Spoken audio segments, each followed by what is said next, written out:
We're going to be in conversation, of course, with the great Simone Momplé. She is our resident counselor. And so let's try connect with her. Let's get her on the line. And we are talking about generational curses and taking a look at how we are affected by that, how it affects our mental health, as well as how we can work to overcome that. So let's try get her on the line. Hi, Simone. Oh, is she hearing me? Hi, Simone. Hi, can you hear me? Yes, I can. How are you doing? I'm great, thanks. How are you? I'm fantastic. It's so good to have you back on the show with us. We had a bit of a false start last week, but hey, all things simple, smooth, and saucy. We return and let's get straight into it. Simone, how's it in Cape Town? It is very cold and very, very wet. Okay, well, it's very chilly up here, but yeah, we got clear blue skies. The sun is even out, but yeah, the chill is really in the air. Nice. So, Simone, let's jump straight into Yes. today's discussion when it comes to our mental wellness, emotional, spiritual, all kinds of wellness. We are talking about generational curses. So this one is one that intersects at multiple levels. Because when you speak of generational curses, you're speaking to somebody's spiritual belief, you're speaking to somebody's mental state of mind, and then also maybe even at a physical perspective. So let's start off with what is a generational curse, or what people term as a generational curse. Yeah, so I mean, currently in our sort of, social setting, generational curses has become quite a fashionable term, it seems. And note that this is a term that actually sort of stemmed from a biblical sense that, generational curse is something that each family that, descendants of a family needs to kind of go through because that's what they need to, um, you know, that they sort of test their challenges as a family. And I think nowadays a lot of people in the sense that it's something that we just kind of break, it's something fun to do, and it's where people get to express themselves in terms of this is my hustle, and my goal in life is to break these curses that have come before me, without really knowing what are we actually breaking, what do we define as a curse, and how do we actually decide that we are going to be the ones to actually break these things. So for me, it's been an interesting concept that people just sort of throw out there, but I'm not quite completely understanding what they mean by these things, because generational curses could mean different things to different people. I even posted the question this morning, and a lot of different comments are coming through. People saying that I've already broken mine, and people are obviously bringing the comes into it as well, and saying that we are new creation, so all things before us have sort of passed away. But also, it's just a term that I think needs to be unpacked in some way. Yeah. The voice of Simone Momplé joining us here on Lunch with Khanya this afternoon. We're talking about our mental and spiritual wellness, and we are talking about generational curses. She was explaining there that this is something that is seen as, I guess, something bad or something that is not particularly celebrated happening across generations. So from moving from one generation to the next. Maybe Simone, let us, before we continue, let's just speak about examples of what people will consider to be generational curses. Yes. Well, I think that it would be something that, for example, let's say in your family, you are the first person to go to university and to actually graduate, or even just entering university. It could be you were the first person to matriculate, and nobody in your family before that has had the opportunity to do so. That's something that people will term a generational curse has been broken. Also, things like being the first in your family to do anything. Um, to do something, but also to not do something. For example, I'm the first in my family to not have fallen pregnant by a certain age, or had a child out of wedlock, or I'm the first person in my family to have come out, and I'm the first person in my family to have just done something that nobody has done before. Whether it was breaking something, where you wanted to stop something from happening again, or it was something that you decided was going to be a good thing for you, and making a different decision. I think it boils down to making a different decision than anybody before you has ever made. Now, Simone, as you speak about, the generational curses, I'm curious to understand that, you touch on, earlier on we had a guest, your pleasure advocate, Khutato, joining us, and we're speaking about youth and as well as pride, it being Pride Month. So, I mean, that could be somebody seeing it as freedom, that I have broken the generational curse of silence and living in pain and not living in one's truth. But, for the extended family, or those who receive the news, they see that as the start of a generational curse for someone coming out and not choosing to live in silence and letting them know that, I'm gay and proud. So that kind of viewpoint, that it's a generational curse, from which perspective? Because I think that's when it then affects one's mental state, that they don't want to be the resultant of, coming out in a family of heterosexual relationships across the board for 5, 6, 7, even 10 generations before them. Not to say that it might not have existed, but where people were open about it, and they are going to be the first person to then speak out and say that I am, gay and proud. Yeah, there's a lot to pick out there from what you from that scenario, Khanya. And I think I want to say first that I think we're putting a lot of pressure on ourselves. Firstly, to break these curses, but also to understand what is actually speaking something out of the norm, and I put that in inverted commas, of what we've been taught. So it's a very tricky position. And also, when I say us, I mean any generation that you feel right now is that pressure to break generational curses. And funny enough, the people who have taught us about generational curses was our generations before us. And they are the ones who are saying, you have been cursed. Yes, they don't necessarily take the onus on themselves to say, I've been part of that. I've been part of creating this curse, or also not something that is done away. I don't really think that we need to even term it curse.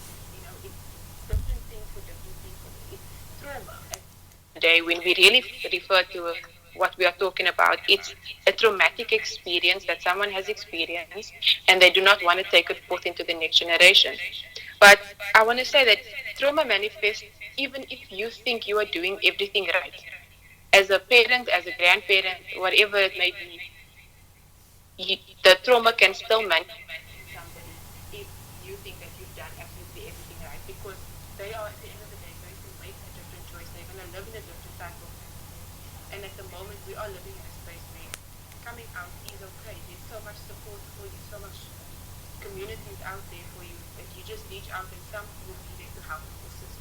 Now, most of the time, it is outside of the family and your close circle that you've been brought up with.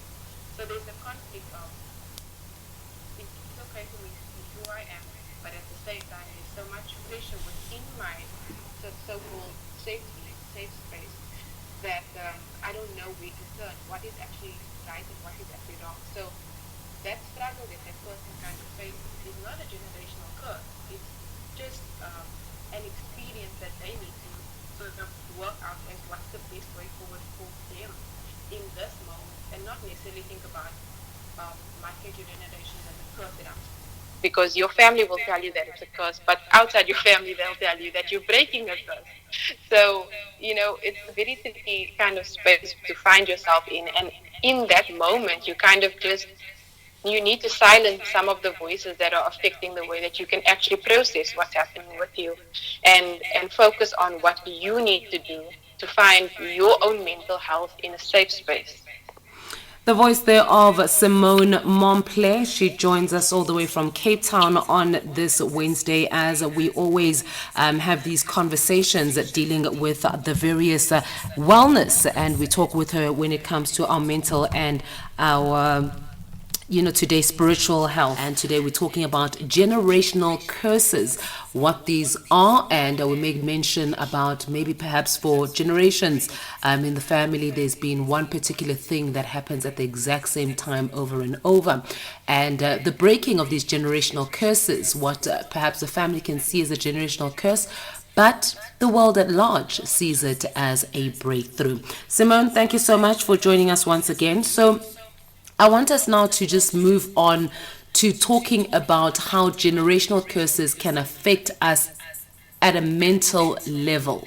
Because it's either you are part of a group, which is your family or, siblings, and then you do this one different thing.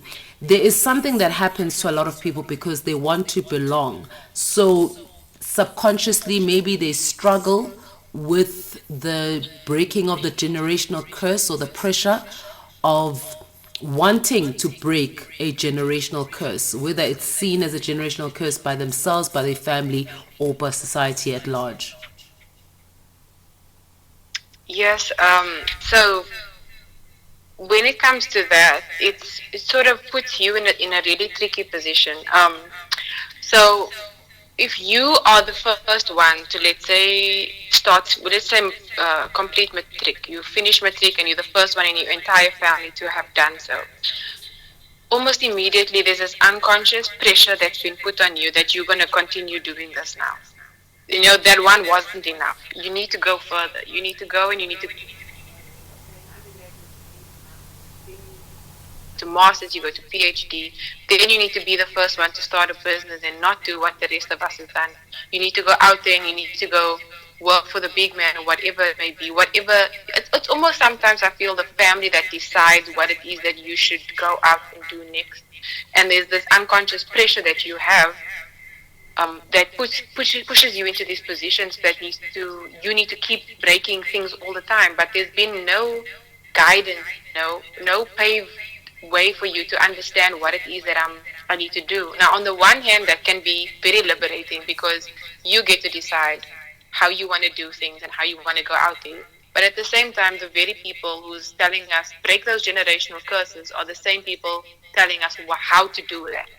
And I feel that if you had the instinct to understand that there are generational curses and these need to be broken, then somewhere along the line you could have done something and can still do something to break those curses. And maybe that's by stop putting so much pressure on your grandkids, the younger generation, to break things that you could have done something about.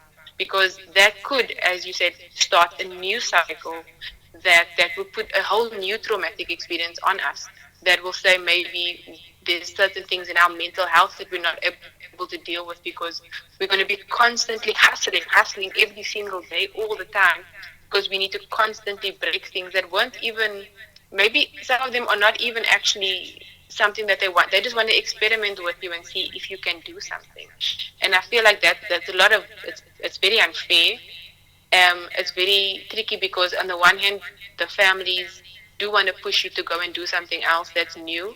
But then, of course, we're still stuck in the cycle of sort of paying black tax. We still have to stay where we are, but they want us to also break some glass ceilings. And that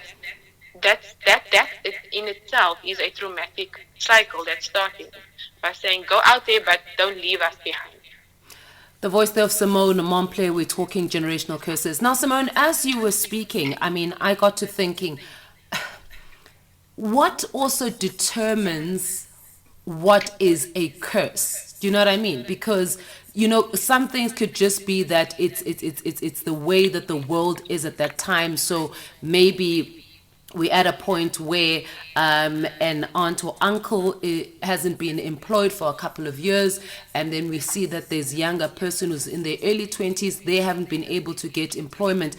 How much of that is just speaking to the state of mind or the choice of words in labeling that? Because the economy is kind of looking downwards, Yeah. and it's a hard time across the globe to then want to own these things as generational curses, right?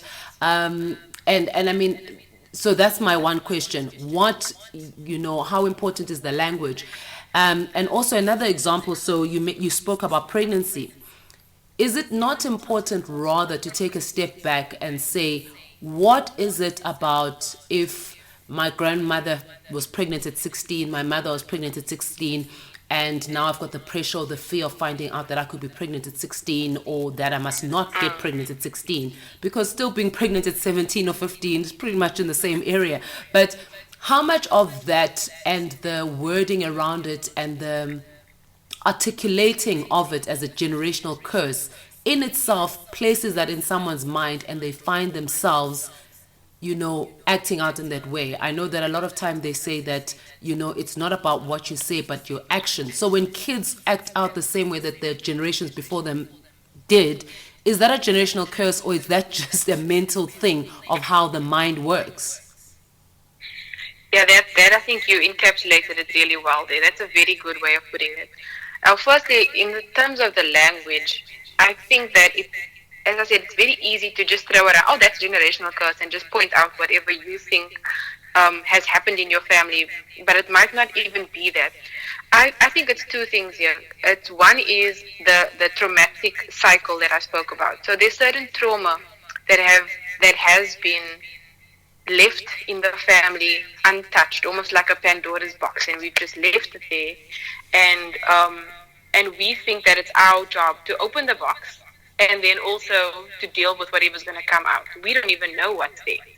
And secondly, but also related to it, is this buried hurt that our previous generations have been experienced. And we find that in our generation, we so easily talk about whatever is bothering us so openly, and we are very aware of ourselves in this woke generation, as we call it, and the grandparents and parents and future generations before us don't necessarily do the same, so they find it very confusing as to why are we so open about these things, and then almost as to keep us quiet again, they throw the generational curse up. You shouldn't do that because generational curse. But I'm saying we need to ask ourselves the question, why? Everyone needs to ask yourself the question, why do you think that falling pregnant at 16 was good? Why do you think that not having gone to university was good? And if you ask yourself the questions why, you will get to the underlying reason for a lot of these things, and it will help you as a grandparent, as a child, to understand why you do things a certain way and why it was done a certain way. And most of the time, we've been taught that it's just the way things are. And I think that's the most gaslighting thing you can possibly say. It will happen because it has happened before us. And that's just the way things are. And I don't believe that we can just, shove things under the rug by saying that anymore. We need to ask the question, why do you think that was appropriate? Why can we not talk about sex in our families anymore? Why is it a thing that we're just supposed to know how things are supposed to be done? Parents can really shy away from these conversations because they don't want to have them, because they have an uncomfortability. They have a buried hurt about an experience that they are not sharing. And because they're holding on to it, it pokes us in the form of a generational curse. It pokes us in a certain way, and we have to now deal with something we don't understand, and we also don't understand why the instruction came from, in the way that it did as well. And this is a process we need to talk about, and we need to be vulnerable in these spaces. And it's very easy, like I said, for us to do it, but how do we get our previous generations to actually acknowledge there are things that I didn't deal with. There are things that I actually didn't even question. And now you are questioning it. Let's talk about it. The voice of Simone Momplé. We're talking generational curses on this Wellness Day, and just the effects that it has on our mental, spiritual, and even at times physical well-being. As we close up, Simone, there's something that you touched on that I think is rather important, that for something to be repeated, even if it's viewed as negative, someone must have seen it as positive to repeat it. Right? So, because Yes. if falling pregnant at 16 had negative repercussions across the board, then the next person, ideally, if all things stand to be, is that you do not repeat that. So at some level, somebody saw that to be right and okay, that they then repeat Yes. it. And for me, I just thought that was something that's an interesting perspective. So Simone, as we're about to wrap up, I just want to, with generational curses, or whether things that are viewed as generational curses and what they are. And I think this is a very broad topic. And I think what we achieved today would be just to spark the conversation, because it will Yes. take so much to get to some sort of comfortable answer for various people. But speaking to generational curses and the pressures that such terminology can have on the youth, it being Youth Month and tomorrow in particular being June 16, that will be observed here in South Africa, what is your view about, the way that the youth today, is dealing with pressure, or how maybe perhaps they can deal with pressure because there's certain things that they're trying to run away from because they see them as curses, and yet maybe it's not true. And to my point, Simone, just to kind of give you, a picture of what I'm saying, is that there are certain things like people saying that, being married in this family, everybody's always been married in this family. And somebody who chooses Mm. not to get married believes that they're starting a generational curse. But that is a personal Mm. preference. That's a decision that they've made. Or they've seen that such marriages that have taken place, yes, everybody's married, but everybody's dealing either with GBV or unhappiness in their marriages or some sort of strife and struggle, right? And they've Yes. made this conscious decision. But the pressure is there that you don't want to be the person to be the first to break, or start a generational curse.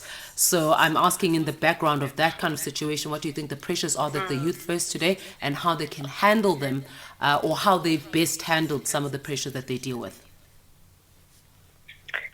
Yeah. So I think firstly, it's understanding that there are many voices in your head that have just kind of lived there without paying rent, and somewhere inside of those spaces is your own voice. And sometimes it's tricky for us to identify which is our own voice or which is actually just a rebellion.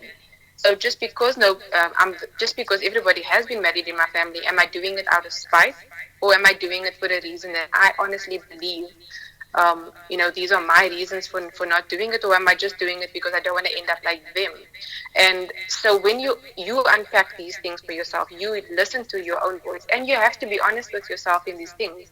Don't even with yourself gaslight yourself to the point where you're not even gonna be honest and talk about something that you feel like you're not even getting. If you're confused about it, speak to somebody who can help you, clarify your thoughts and put them into certain categories. So I think the first thing is listening to those voices and then realizing you do have a choice. And at the most of the time, we want to push ourselves into spaces where we say, I don't have a choice. I can't do it because things have been like this, and so I can't do it. And that keeps you in that push and pull kind of space that is gonna leave you very, it's gonna leave you in a space where you might develop even more trauma after that. So don't put yourself under that unnecessary pressure by saying you don't have a choice. But just saying it in a general sense, understand which parts of it do you feel like you not have a choice, and which parts of this do you have a choice in? Because at the end of the day, our actions and the way we feel about something is always a choice. And then isolation is another part. Think about what you are going through as an isolated incident, isolated experience. So if you feel you don't want to get married, isolate it from your family and the spaces that you feel pressure in, and isolate it to that situation. So if you feel like I don't want to have children, or I do want to go to university, isolate it, and don't feel pressure to make a decision very fast because somebody said to you, you don't have much time left. You need to make up your mind now. And then you sitting in this awkward position of not knowing. If right now you don't feel like doing something, and that's the space you're in, it's okay. And if tomorrow you completely change your mind and say, this is actually what I want to do, that also needs to be okay. So those are the three things that I kind of feel are very important to pay attention to. Listen to your own voice, isolate it, find it if it's necessary, understand that you have a choice, and do those certain understand those certain experiences in isolation. Because at the end of the day, if our previous generations are talking about breaking generational curses, they cannot look to us to fix it. They cannot look to us to fix their pain that they have through those generational curses. Sure, that's a mouthful. I think for me, the biggest take home is isolated, because you start using language like generational curses because you want to connect things to a different person who was put on the planet for a different purpose and different reasoning, and you Exactly. want to connect those dots, and now you want to create this thing of generational curses. Well, thank you so much, Simone, for bringing forth this great topic. I think really it has been a conversation starter, and I hope that for you listening, wherever you are, that this is something, a conversation that you're going to continue to have with those around you, and just look at how maybe as a family that you have been having these conversations, maybe as a group of friends, how you've been looking and viewing these kind of conversations, and just, and clear your mind out of the clutter and make sure that you see things as best as you can for what they are. And then not attaching, certain labels to it that as a result will condition your mind, and then you speak truth into them. Thank you once again, Simone, for joining us. I hope you'll have yourself a fantastic afternoon further, and enjoy your Thank you, youth day Khanya. tomorrow. Thank you, Khanya. You too. That was Simone Momplé joining us from Cape Town. She is our resident counselor, and today we were speaking all things about our mental, spiritual wellness, and even physical wellness when it comes to generational curses and understanding what that means.